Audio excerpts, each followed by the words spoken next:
Olha, irmãos, isso é uma grande bênção. Eu queria que a minha igreja fosse sponsor de um negócio desse. E eu louvo a Deus porque essa vai ser uma grande chance de abalar a cidade de Dallas. Há muita gente que fala português nessa cidade aqui que vai ter uma grande chance se todos nós trabalharmos com muito cuidado e carinho para que eles possam ouvir o Evangelho. E eu fiquei feliz que ele me disse que a Novo Tempo do Brasil vai transmitir e a gente pega o Novo Tempo na África. O fuso horário não ajuda muito, mas pelo menos a gente pode gravar, porque nós estamos 8 horas na frente. Então, quando a programação acontece aqui, lá está amanhecendo o dia, 5 horas da manhã. Mas a gente pode gravar e passar no dia seguinte. E eu louvo a Deus por isso. E eu acho que você vai ter uma grande oportunidade de, nesse evento, ganhar alguém para Cristo. Vocês sabem que uma vez eu ainda não comecei o sermão, mas eu tenho que falar isso. Uma vez eu estava num concílio pastoral em Corpus Christi, aqui no Texas. Eu era pastor aqui dessa igreja. E no dia lá do concílio trouxeram um baixinho, dizendo que era do maior evangelista da divisão norte-americana. E ele não era nem pastor formado, baixinho.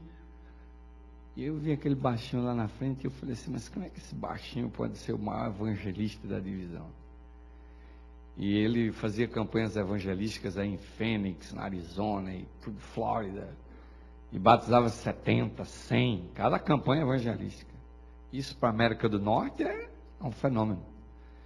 E aí perguntaram para o baixinho assim, qual é o segredo do seu sucesso? E ele disse, olha, não tem segredo. O que ganha almas é a oração. Ele falou assim, cada vez que eu vou para um lugar, eu oro. Oro e oro. Não adianta projetor, PowerPoint, slides, não adianta nada se não tiver muita oração. E ele disse, o que ganha as almas é a oração. E eu fiquei com aquilo na cabeça. E eu queria dizer a você o seguinte, se você quer ganhar uma alma para Cristo esse ano, nessa NET 2009, que vai ter aqui em Dallas, faça uma lista das pessoas que você quer ganhar para Cristo. E comece a orar diariamente por elas agora. De agora até o dia da NET. Ore para quando você fizer o convite, a pessoa venha. E quando ela vier, seja tocada. Se você orar fortemente por essas pessoas, vocês vão receber essa bênção. Porque a oração é o que ganha almas. Irmãos, a história do pecado termina com um final dramático. Deus não vai deixar a humanidade sem uma mensagem de alerta antes do momento final. Quando finalmente Deus vai levar a juízo todo o habitante desse planeta. E essa é a razão pela qual o terceiro anjo toma voo no meio do céu. E se abrirmos a Bíblia em Apocalipse, no capítulo 14, e agora o versículo de 9 a 12, nós encontramos a mensagem do voo do terceiro anjo. Apocalipse, capítulo 14, e os versículos de 9 a 12. Apocalipse, capítulo 14, e os versículos de 9 a 12. Um textozinho um pouco complicado, que às vezes a gente nem gosta de ler, mas que traz uma mensagem poderosa. Apocalipse, capítulo 14, e do versículos 9 a 12, a Bíblia diz assim: seguiu-se ainda um terceiro anjo, dizendo em grande voz: se alguém adorar a besta e a sua imagem, e receber o sinal na sua testa ou na sua mão, também o tal beberá do vinho da ira de Deus, preparado sem mistura no cálice da sua ira. E será atormentado com fogo e enxofre diante dos santos anjos e diante do Cordeiro. E a fumaça do seu tormento sobe para todo sempre. Não tem repouso nem de dia nem de noite. Os que adoram a besta e a sua imagem. E aquele que recebe o sinal do seu nome. Aqui está a perseverança dos santos. Daqueles que guardam os mandamentos de Deus e a fé em quem? E a fé em Jesus. Se vocês observarem a mensagem do terceiro anjo, ela continua o tema do primeiro anjo.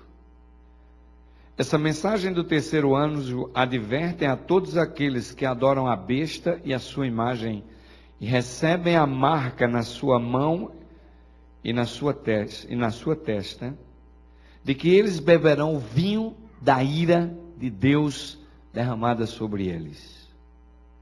O primeiro anjo, ele fala de adorar a Deus, e o terceiro fala de adorar a besta e a sua imagem. Nós encontramos um contraste na mensagem do primeiro e na mensagem do terceiro. O primeiro fazendo uma convocação extraordinária para se adorar a Deus, e o terceiro falando que Deus vai derramar o vinho da sua ira sobre aqueles que adorarem a besta e a sua imagem e não atenderem a convocação do primeiro anjo. Isso implica mais do que uma adoração, implica obediência. Obediência aos ditames de Deus e obediência aos ditames da besta e da sua imagem. Meus queridos, essa mensagem é o mais poderoso pronunciamento de juízo encontrado nos livros sagrados. É a última mensagem de alerta que tem a intenção de chocar os seres humanos e levá-los a uma reflexão espiritual em suas vidas. Nesse dia, só vai haver dois grupos, justos e ímpios.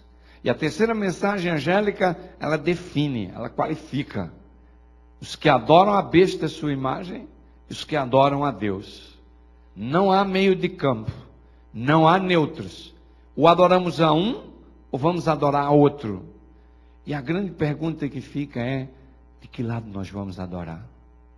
Todos os habitantes do planeta Terra adorarão a um desses dois poderes. O ponto-chave é de que lado nós vamos estar. Enquanto o primeiro anjo faz uma convocação para adorar a Deus, o terceiro fala das consequências de não adorar a Deus.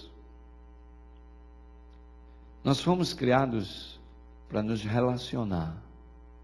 E meus queridos, o nosso primeiro companheiro, sabe quem foi? Quem foi o nosso primeiro companheiro?